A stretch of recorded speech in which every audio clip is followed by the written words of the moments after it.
Today, we're going to break down the tragic landslides that have been hitting the Himalayas. And look, this isn't just a story about bad weather. It's about a really dangerous chain reaction, a kind of domino effect, where climate change, fragile geology, and human construction all crash into each other. So let's follow that chain and see exactly where it leads.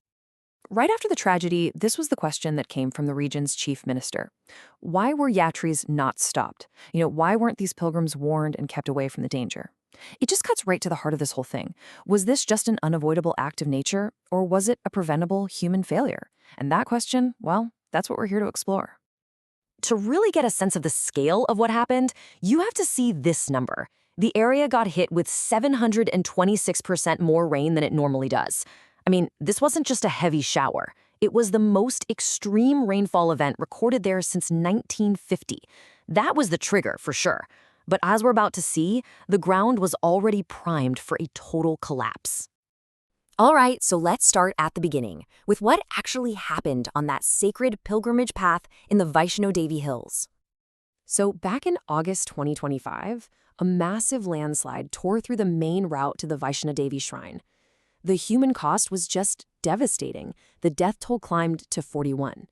And these weren't just abstract numbers. They were pilgrims, families traveling from all over northern India, who were suddenly caught in this nightmare of flash floods and collapsing roads.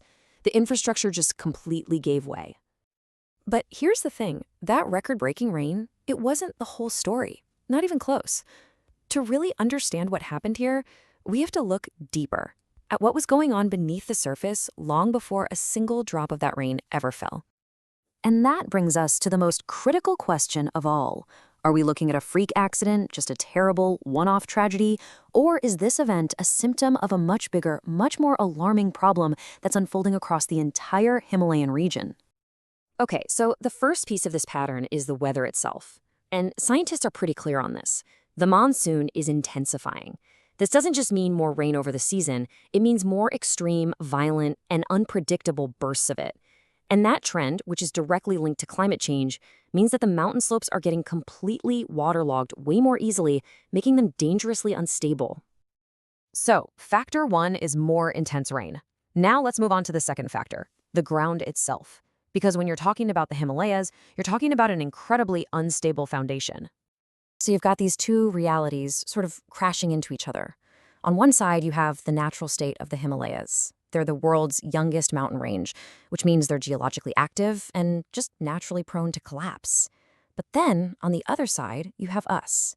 We're adding our own instability into the mix, blasting for massive road projects, drilling tunnels, building dams, all of which weakens and fractures rock that was already fragile to begin with. We're essentially taking a risky situation and making it actively dangerous.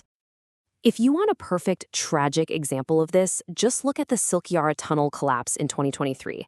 That tunnel was being built right in the middle of a known geological fault zone.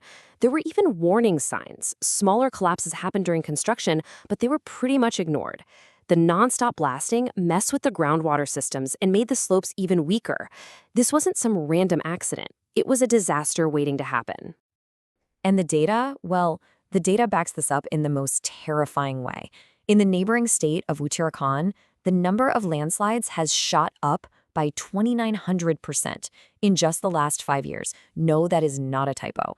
And this explosion in these events is directly tied to the rapid and, frankly, often poorly planned expansion of infrastructure in these very sensitive zones.